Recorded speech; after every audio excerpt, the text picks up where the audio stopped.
दोस्तों, नाम के नर्स सभी होते हैं, लेकिन कुछ वास्तव में ग्रेट नर्स होते हैं। उनकी स्किल्स हाई लेवल की होती है। क्या कुछ अलग होता है उनमें जो उन्हें एक ग्रेट नर्स बनाता है? आपने देखा होगा कुछ नर्सेज जिनकी सैलरी, रेपुटेशन, वैल्यू सब कुछ काफी हाई होता है। क्या ऐसी खासियत होती है उनमें जो हर एक नर्स में नहीं होती?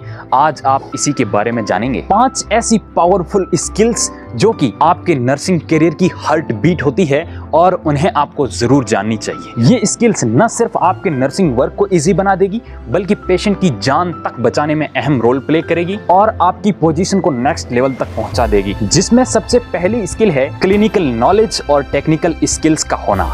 क्लिनिकल नॉलेज, जिसमें आपको किसी भी डिजीज को समझना, ट्रीटमेंट और सिम्टम को समझना। इसके साथ साथ इम्पोर्टेंट है कि आप एज ए नर्स पेशेंट के लिए उसमें क्या वैल्यू ऐड करेंगे और क्या स्पेसिफिक केयर प्रोवाइड करेंगे जो कि पेशेंट की हेल्थ को प्रमोट करने में असरअंदाज साबित होगा। और इसी तरीके से टेक्निकल स्किल्स का होना, जिसके अंदर आप ये समझ सकते हैं कि मेडिकल इक्विपमेंट्स के बारे में पता होना, हॉस्पिटल में होने वाले मोस्ट ऑफ द प्रोसीजर्स की स्टेप बाय स्टेप जानकारी, और इसके साथ साथ हर एक मेडिकेशन के इंडिकेशन, कॉन्ट्रा इंडिकेशन के बारे में पता होना। आपकी ये स्किल्स पेशेंट को डायरेक्टली इम्पैक्ट करेगी। मान लीजिए आप किसी इमरजेंसी कंडीशन में किसी पेशेंट के सामने खड़े हैं, आपने किसी इंपॉर्टेंट साइन या फिर क्लासिकल सिम्टम को नोट नहीं किया और आप कोई इमीडिएट एक्शन लेने में डिले हो गए, तो सोचकर देखिए ये पेशेंट की हेल्थ को लेके कितना नेगेटिव इम्पैक्ट डाल सकता है। और वहीं आपके पास ये स्किल है और आपने उसको अप्लाई कर दिया, तो सोचकर देखिए आप कितनी इंपॉर्टेंट वैल्यू ऐड कर रहे हैं। एग्जांपल के तौर पे कोई पोस्ट सर्जरी का एक पेशेंट आपके सामने है, आपने उसको देखा, साइन एंड सिम्टम नोट किए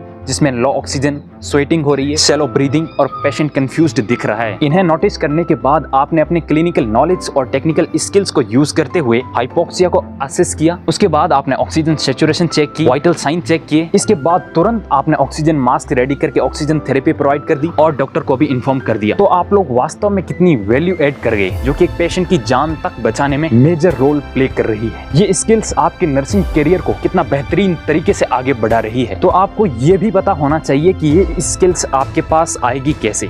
जब आप बेहतरीन तरीके से चीजों को स्टडी करेंगे, ह्यूमन बॉडी को लर्न करेंगे और चीजों को जब आप हॉस्पिटल में अपनी दोनों आंखें खुली रख के अच्छे तरीके से असेस करेंगे और एक्सपीरियंस लेंगे, जिसके बाद आपकी वैल्यू, आपकी रेपुटेशन टॉप लेवल की होने लगेगी। इसी तरीके से दूसरी इंपॉर्टेंट स्किल है कम्युनिकेशन स्किल्स। कम्युनिकेशन के अंदर आपको पेशेंट को केयरफुली सुनना, टफ मेडिकल टर्म्स को सिंपल लैंग्वेज के अंदर समझाना, डॉक्टर्स और मेडिकल स्टाफ के साथ कोऑर्डिनेशन बनाए रखना। इससे क्या होगा? एग्जाम्पल के तौर पे डॉक्टर ने आपको ऑर्डर किया कि बेड नंबर 3 के पेशेंट को आप पैरासीटामोल एडमिनिस्टर करिए। आपने इस चीज को केयरफुली सुना नहीं और आपको लगा कि प्रेडनोप्रिल एडमिनिस्टर करने के लिए आपको कहा गया है और आपने ऐसा ही कर दिया। तो सोच कर देखिए कितना नेगेटिव इम्पैक्ट पड़ सकता है। हो सकता है आपको डॉक्टर से भी 2-4 बातें सुननी पड़े, जिसके बाद आपका कॉन्फिडेंस डाउन चला जाए और आपकी प्रोग्रेस और ग्रोथ रुक जाए। तो कम्युनिकेशन को हर वक्त बेहतरीन बनाए रखना है। इसके बाद तीसरी इंपॉर्टेंट स्किल है critical thinking and problem solving. Critical thinking के तहत आपको किसी भी सिचुएशन को एनालाइज करके इंफॉर्मेशन को तुरंत कलेक्ट करते हुए टॉप लेवल का डिसीजन लेना होता है, जिसमें आप कम से कम मिस्टेक्स करें। और वहीं प्रॉब्लम सॉल्विंग के अंदर आपको स्ट्रेसफुल और अर्जेंट कंडीशन के अंदर इफेक्टिव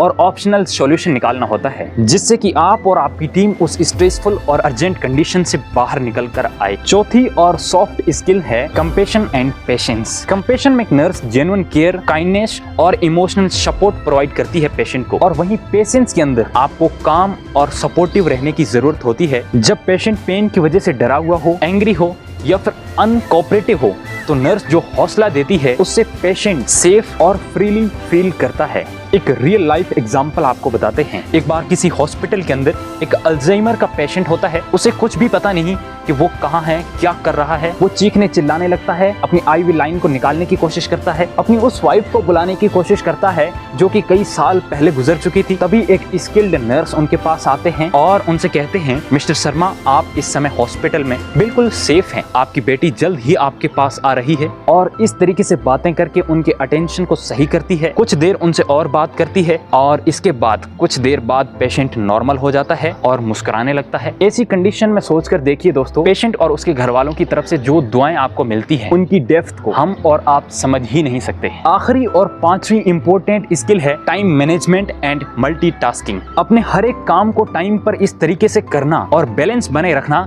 कि कोई इंपॉर्टेंट टास्क मिस ना हो जाए और कोई लेस इंपॉर्टेंट पर और ज्यादा टाइम वेस्ट ना हो जाए। टाइम को इस तरीके से ध्यान में रखें कि आपके पास जितने पेशेंट हैं उनकी मेडिकेशन, वाइटल्स, वुंड ड्रेसिंग या इसके साथ कोई भी प्रोसीजर और इसके साथ साथ डॉक्यूमेंटेशन और इमोशनल सपोर्ट सब कुछ टाइम पर हो जाए। अगर आप हर एक काम को टाइम पे नहीं कर पाए तो हो सकता है किसी पेशेंट की डोज मिस हो जाए, हो सकता है किसी के वाइटल्स ऊपर नीचे हो रहे हो और आपकी अटेंशन में नहीं आ पाए, आप हर एक चीज को डॉक्यूमेंट नहीं कर पाए, तो इसके नुकसान आपको देखने को मिल सकते हैं। इस वजह से ये भी एक इम्पोर्टेंट स्किल है। दोस्तों, आप इन 5 स्किल पे अगर ध्यान देते हैं और इनमें आप जितना अपने आप को टॉप लेवल का बना सकते हैं, उतना ही आपके करियर को और ज्यादा वैल्यू मिलेगी, आपकी रेपुटेशन हाई होगी और इसके साथ साथ आपकी सैलरी तो इम्प्रूव होगी ही। दोस्तों, उम्मीद करता हूँ ये 5 स्किल्स आपको जरूर याद रहेगी और ये इन्फॉर्मेशन आपके करियर में हेल्पफुल साबित होगी। दोस्तों, कोई भी पॉइंट आपके अंडरस्टैंडिंग में नहीं आया हो तो उसे आप कमेंट बॉक्स में पूछ सकते हैं। इस वीडियो को लाइक, शेयर और चैनल को सब्सक्राइब जरूर करें। धन्यवाद। जय हिंद।